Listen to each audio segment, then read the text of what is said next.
Le ministre ivoirien de la promotion de la jeunesse, de l'emploi des jeunes et du service civique est allé constater la présence effective des stagiaires affectés par l'agence Emploi Jeunes à ces entreprises partenaires. Les détails dans ce journal. Et puis un mot d'agriculture dans cette édition. La coopérative Kazoo a annoncé un bénéfice de plus de 47 millions de francs CFA. Les détails dans ce journal. Voici pour le sommaire. Bonsoir à tous et bienvenue au journal de Business 24 Africa. Ouvrons ce journal par cette information.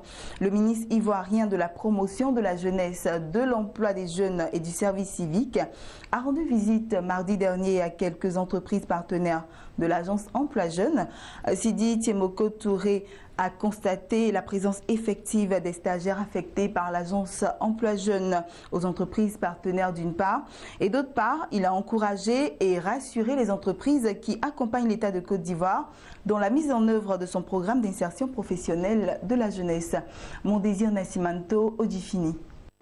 L'entreprise ivoirienne IST-SAL a reçu la visite du ministre de la Promotion de la Jeunesse, de l'Emploi des Jeunes et du Service Civique. Objectif : constater la présence effective des stagiaires affectés par l'agence Emploi Jeunes aux entreprises partenaires et encourager les entreprises qui accompagnent l'État dans la mise en œuvre de son programme d'appui à l'amélioration de l'employabilité et de l'insertion des jeunes.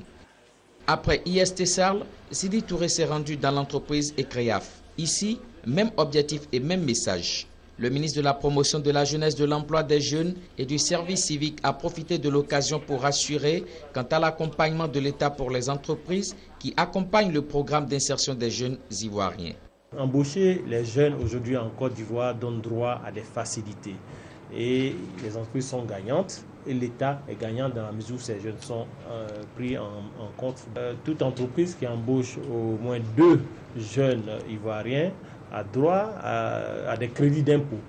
Et donc cela est valable selon la nature fiscale des différentes entreprises. Cela part de 1 million à 500 000 francs pour la plupart. Des mesures saluées par les chefs d'entreprise qui ont réaffirmé au ministre leur volonté de s'impliquer dans la formation pratique et l'emploi des jeunes. C'est un gain. C'est un gain et qui nous permet aussi quand même de pouvoir investir. C'est important. C'est ce que nous demandons, que l'État, le gouvernement nous accompagne. Donc à travers des allègements fiscaux, au niveau des impôts. Voilà, bien sûr, on appelle d'autres accompagnements, pourquoi pas. Mais c'est important pour nous. On a encore espoir que nous allons avoir plus d'avantages et nous pourrons vraiment réaliser le fait d'être une très grande entreprise et de pouvoir promouvoir l'emploi. Parce qu'en fait, en réalité, c'est ça. Notre structure, c'est vrai qu'elle existe, mais vous pouvez pas imaginer que quand nous voyons des agents, des employés grandir et faire grandir leur famille et pérenniser leur emploi, nous apporte encore plus de gens. Le ministère de la Promotion de la Jeunesse, de l'Emploi des Jeunes et du Service Civique, par la mise en œuvre de la politique gouvernementale, s'appuie sur l'agence Emploi Jeunes, qui est une institution sous tutelle. Elle a pour mission d'apporter un coup d'accélérateur aux initiatives du gouvernement en faveur de l'emploi des jeunes. Et puis parlons d'agriculture dans ce journal. C'est un bilan positif que vient d'annoncer la Société coopérative des agriculteurs de Méagui dans le centre-ouest de la Côte d'Ivoire. Au cours de son assemblée générale ordinaire de fin d'exercice 2015, la coopérative Kazoo a annoncé avoir enregistré un bénéfice de plus de 47 millions de francs CFA. C'était en présence du directeur départemental de Méagui, des partenaires de la société, des producteurs et des coopératives sœurs du département de Méagui. Reportage Kone Mamadou, Laoni Babatunde. Dans le rapport de gestion présenté respectivement par Kofi Kwame François et Kwasi Kofi Germain, respectivement président du conseil d'administration et directeur général de la Société coopérative des agriculteurs de Méagui, SCASU COPCA, il ressort qu'avec 528 membres, la campagne 2014, la société revendique aujourd'hui plus de 651 membres. Avec ces 651 membres, la société a commercialisé plus de 2441 tonnes, 349 kg de fèves de cacao et réalisé plus de 47 millions de francs CFA de résultats nets de fin de campagne.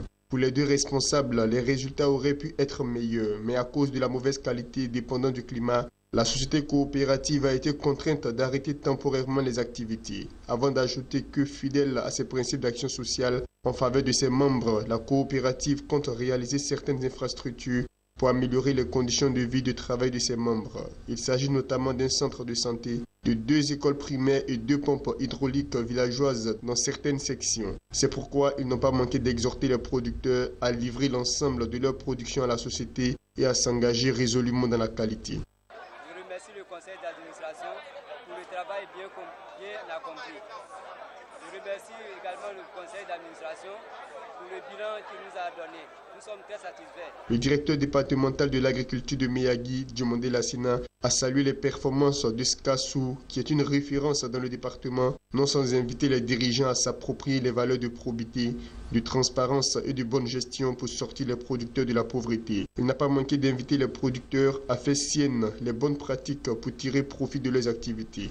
Le représentant du sous-préfet Tapé Marc a félicité les gestionnaires de la société SCASU et exhorté les autres coopératives du département à faire le bilan. Pour lui, la survie des sociétés coopératives passe par la bonne gouvernance. Voilà, poursuivons ce journal avec ces informations en bref et en images. Soti Papier, entreprise tunisienne spécialisée dans la production de papier et de carton, cotée sur la bourse de Tunis, a expliqué au cours de son assemblée générale qu'il était possible qu'elle réalise une économie exceptionnelle grâce à une bonne gestion prévisionnelle de ses stocks d'intrants de production.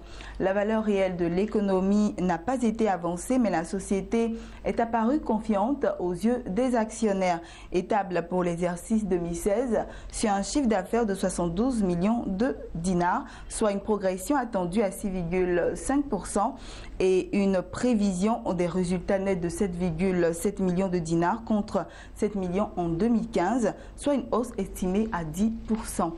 Terminons avec ceci. La Banque centrale kenyane a annoncé avoir chargé NIC Bank d'évaluer les actifs et les passifs d'Imperial Bank, un établissement déclaré officiellement en faillite. L'opération devrait permettre d'assurer la restitution des dépôts des clients de la banque, mise sous tutelle de la Banque centrale depuis octobre 2015, suite à des problèmes de liquidité.